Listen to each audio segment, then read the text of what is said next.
Of course I'm right. Always right. Always right. Welcome back to Ask an Early Adopter with my mate Dean. Dean, I actually want to chat to you about the Australian EV market right now as it sits. So you bought your EV how many years ago?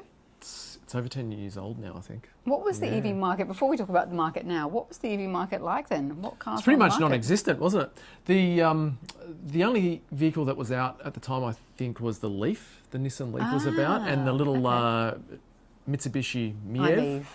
i-MiEV. i-MiEV, that's right, i-MiEV. Yeah. Had a little, everything had an eye in the front those days. Tiny. In fact, Back in I've those met Rob, days. he owns one, and I've been in one. They're little, and I think the perception of EVs back then generally was they're like experiments, and it was like a novelty. It was a niche. Right. Some people have them. Occasionally, you'd notice someone that had one. Yeah. Like I remember driving past a driveway once, and I saw an i-MiEV in there, and I was like, oh, tell me about that type of thing. And I think the people are a bit like weird, like what's going on here? But and then Tesla brought out the Model S, which is what I have. Yeah. And I was, when I first saw the Model S, I was actually overseas. I just was wandering through a shopping centre, and Tesla's marketing or Tesla's approach to the market was to just sort of set up in a shopping centre somewhere. Wow. And, so not much has changed in some places. Yeah, for they sure. They do that in China still. Yeah, totally. Even here, I think they do that. Well, it's just, I think, thinking about things differently, right? Like Yeah. you've got to sort of nearly stand in front of people and get people curious. And I remember seeing them, only sort of reading about them at the time. And I saw the Model S. I was like, wow, I've read about these. There's actually one here in person, sort of thing. And then I was like, wow, if they ever come to Australia, I'll get one. So I started saving my pennies at that very moment. But it was very different. I think attitudes were different as well. I think we see it a bit more polarised now. As time's moved on, and I think as adoption is hitting a path where this is going to become a normal thing. You think we're now... I think... If you skip to today, do you see that happening? Yeah, I think in just talking with people, like once upon a time, if I think about my workplace...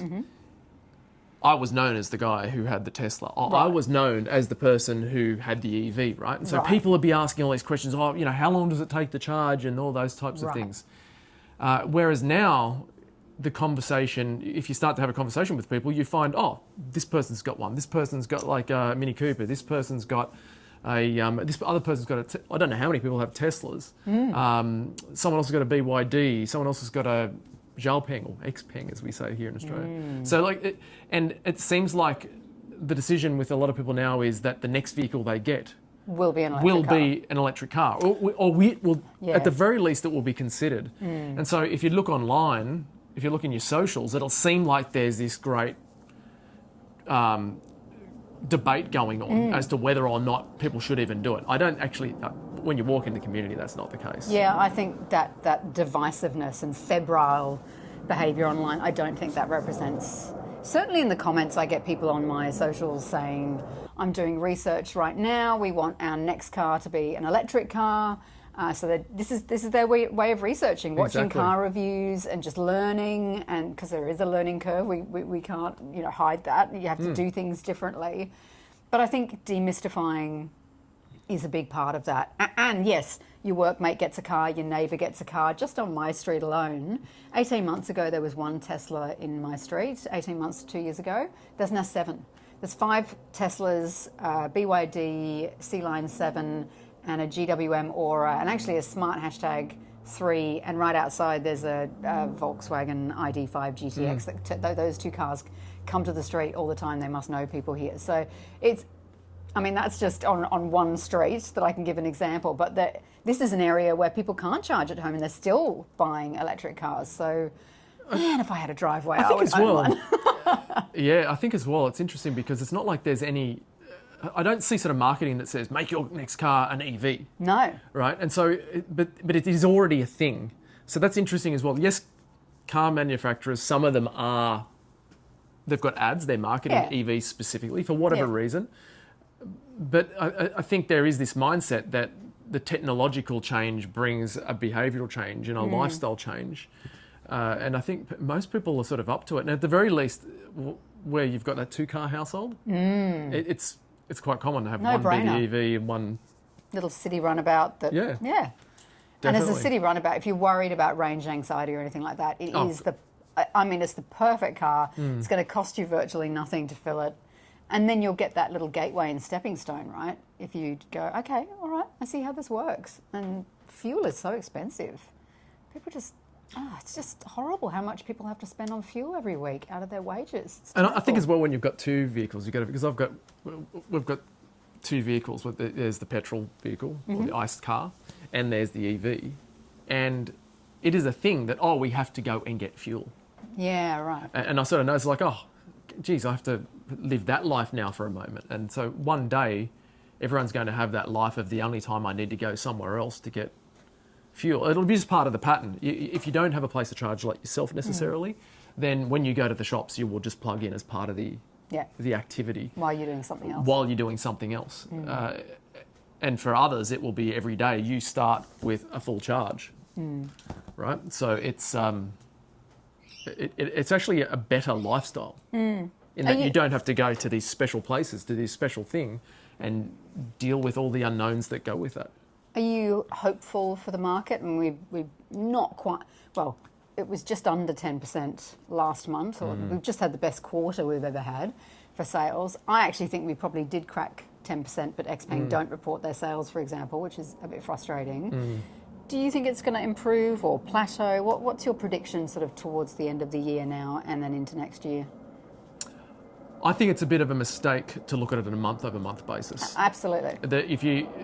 Because these things all come in ships, in big ships, So the ship will come once every other month. Well, you're going to see that natural cycle, right? Yeah. And so I think you have to definitely look over larger periods of time. So whether it be 3 months or 6 months or even just 12 months. I think 12 months makes most sense. Yeah. Because that way you capture all the different buying cycles and behavioural cycles of people, in addition to the shipment cycles as well. So, look, I think it's just going to keep going up generally, and I think as time goes on, it's going to accelerate more and more. I think the thing that sort of concerns me is that there's still a lot of petrol vehicles being bought. Yeah. And so that means, and the average, I'm not too sure the average lifespan of a car is these days. I know it used to be about 13 years from the time it was purchased to the time it was crushed into a can. About 15, maybe 20 years if you're lucky. Yeah, I think that's maybe even pushing it further. There's I think there's a lot of cars on the streets around here that are small cars,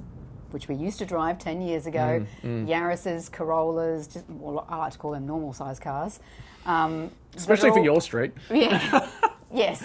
But they're all reaching the end of their life, and it's like, if people go out and buy all these mid-sized family SUVs, you can lose so much parking on the street. Like, it's also the size of cars have grown, which I don't like. I would personally like to see more choice other than that just mid-sized family SUV segment, which I think is just obliterate. Like, we've just got too much choice in that market and very little in the small car. I've got the Hyundai Inster, for example, right now on loan, and it's such a joy. It's so fun, but zippy. But people aren't buying them. You're like, you know what? You're also not advertising them. All of the ads that you see on TV are for giant utes or very large or mid-sized. Well, think about why that SUVs. is. These companies want as much money as they can get from you in that one purchase that you make. More profit. Yeah. Not as much profit margin. It's harder to sell an expensive small car. True. That'd have to be a very special small car, wouldn't it? But for most purposes, that's all people need. Yeah, and I find that frustrating because people often buy these cars and they're just too big for their lives.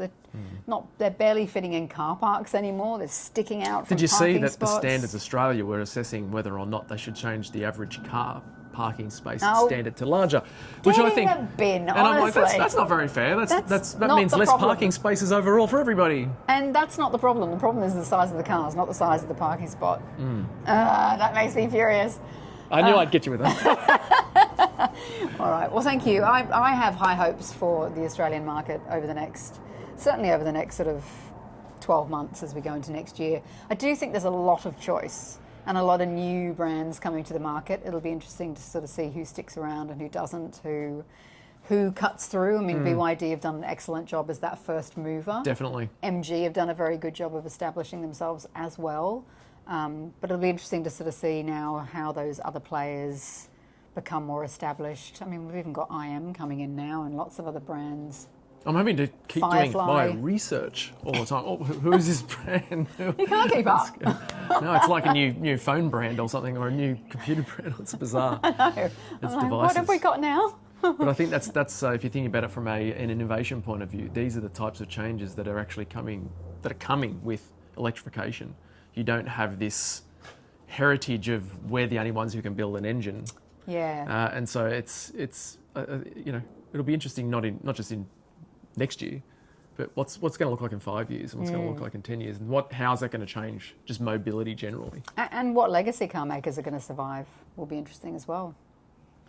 Absolutely. Watch this space. Lots of fun watching this change. I love change. Change is interesting. All right. Thanks, Dean. Thank you. All right.